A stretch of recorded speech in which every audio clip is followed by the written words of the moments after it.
Chapter 8 of Part 1 from The Devils of Dostoevsky. There followed a period of dead calm, which went on for almost the whole of the next 9 years. Hysterical outbursts and sobbings on my shoulders, which occurred at regular intervals, did not in the least interfere with our felicity. The surprising thing is that Mr. Verkovensky did not grow fat during that time. All that happened was that his nose turned slightly red and he grew more benign. Gradually, a circle of friends began to gather round him, though never a large one. Although Mrs. Stavrogin had little to do with our circle, we all looked upon her as our patroness. After the lessons she had received in Petersburg, she settled down in our town for good.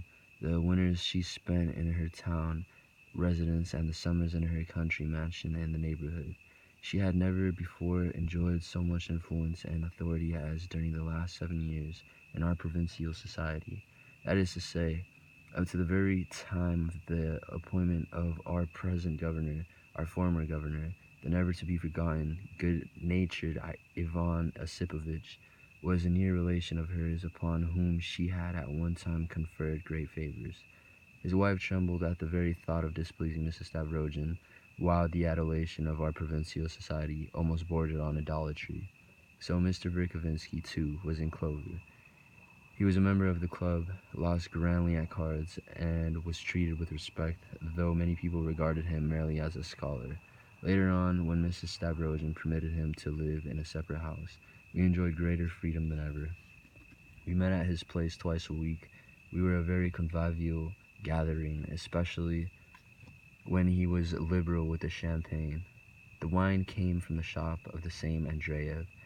Every 6 months, Mrs. Stavrogin paid the bill, and on the day it was paid, Mr. Verkovensky almost invariably suffered from one of his gastric upsets.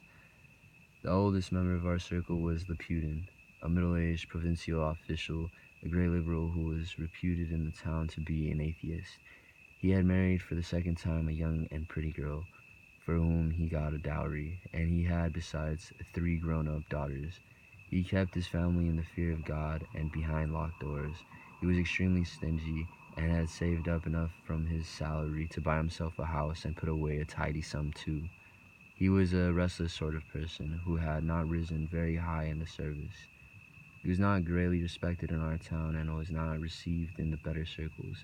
He was besides a notorious scandalmonger who had been severely punished several times, once by an army officer and another by a country gentleman, a widely respected head of a family.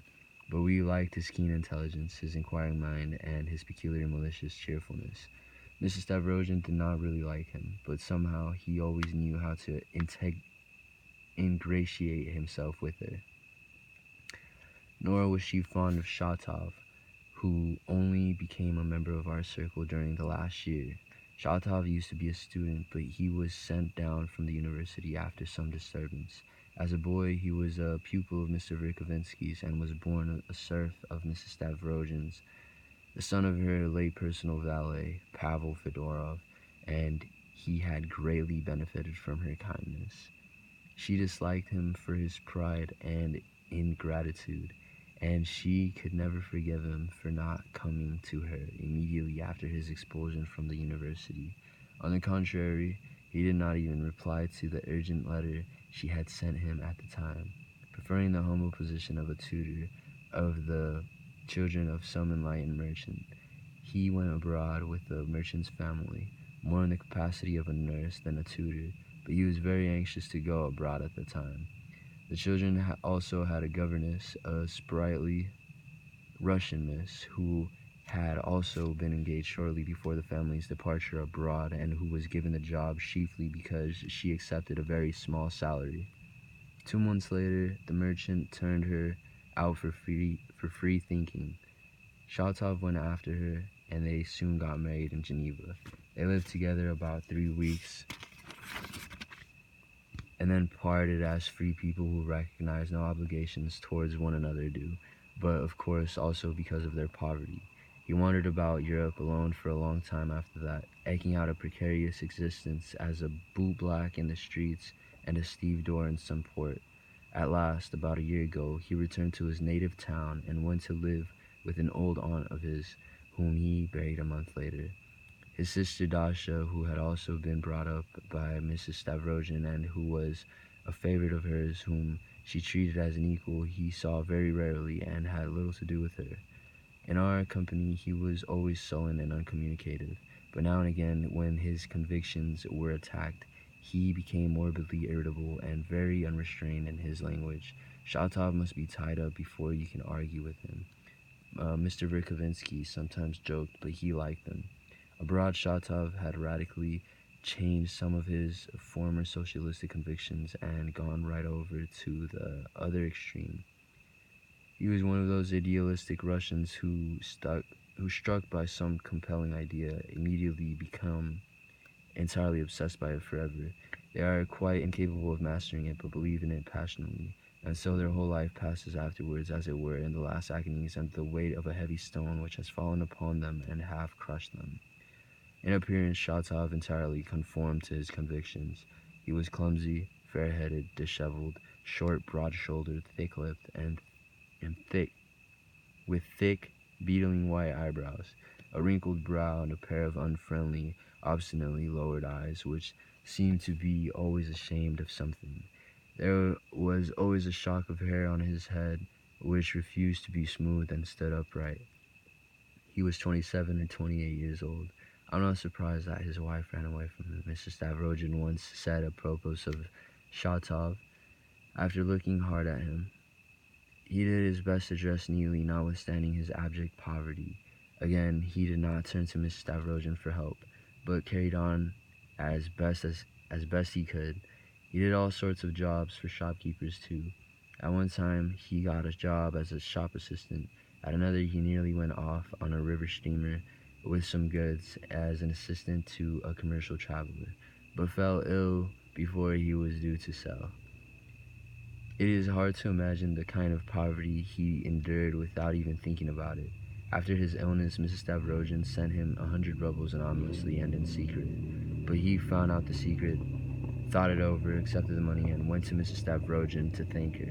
She received him warmly, but there too he shamefully disappointed her. He stayed only 5 minutes without uttering a word, staring dully at the floor and smiling stupidly, and suddenly, without bothering to wait for her to finish what she had to say, and at the most interesting point of her speech, he got up, made an awkward sideways bow, was covered with confusion, and brushing against her expensive inlaid work table, upsetting it and smashing it to pieces, walked out nearly dead with shame. The Putin afterwards reproached him severely for not having returned with contempt the 100 rubles as coming from his former despotic mistress.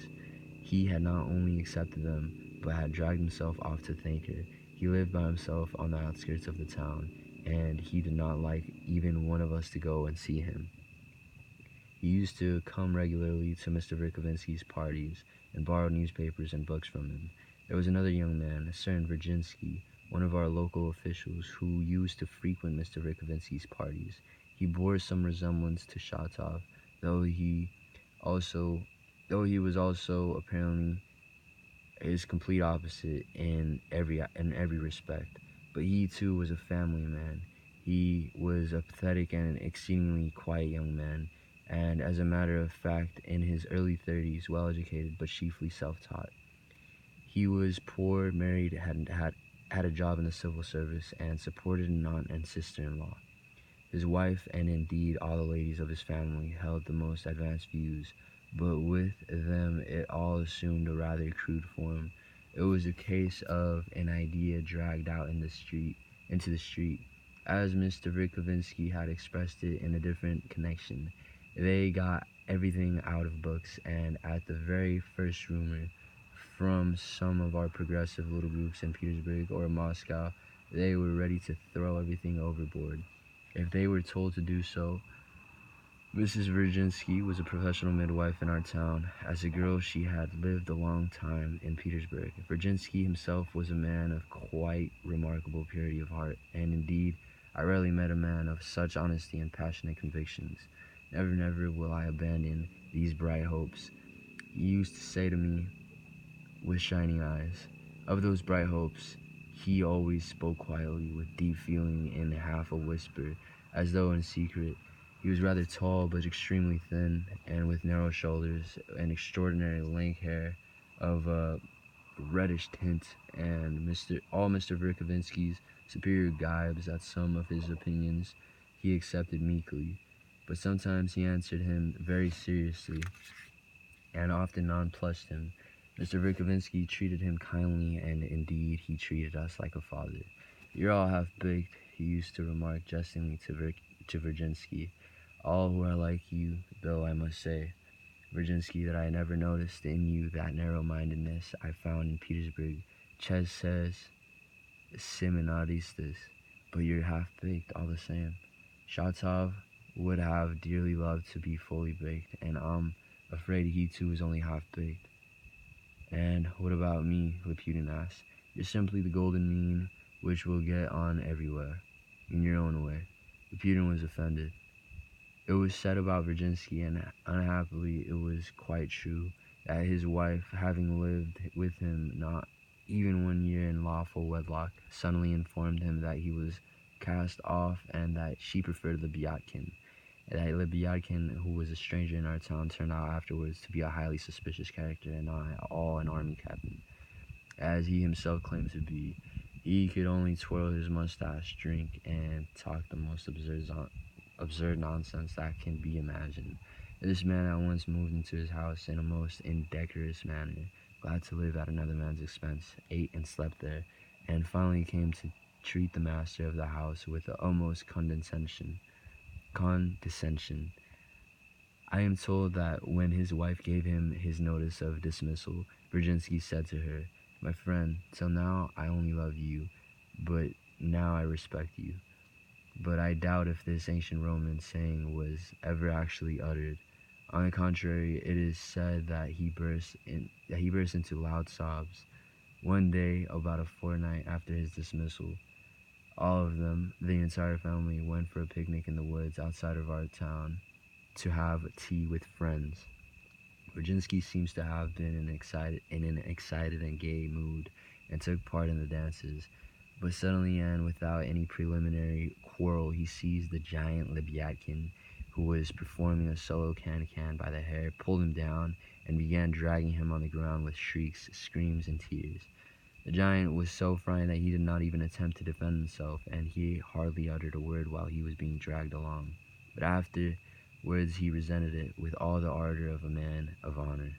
Virginsky spent the whole night begging his wife on his knees to forgive him, but he obtained no forgiveness because he refused, in spite of everything, to apologize to the Lebyadkin. He was, besides, taunted with having no convictions and with foolishness, the latter charge being brought against him for going down on his knees while trying to clear up some misunderstanding with a woman. The captain soon disappeared, but he came back recently, arriving with his sister and entirely new plans. But of him later. It is not surprising that the poor family man used to pour out his heart to us and was in need of our company. I don't think that he ever discussed his domestic troubles with us, though. Only once, coming back with me from Mr. Verkovinsky's, did he speak of his position in a remote sort of way, but seizing me by the arm almost immediately, he cried ardently, "That's nothing. It's only one particular case. It won't interfere with our cause in the least, not in the least." Occasional visitors used to come to our circle. A Jew called Lyamshin used to turn up from time to time, as well as a certain Captain Kurtuzov, and an old gentleman of an inquiring mind used to come, but he died. The Putin brought an exiled Polish priest, Slokzuski, along one day, and we received him on principle for a time, but later we would have nothing to do with him. End of chapter 8.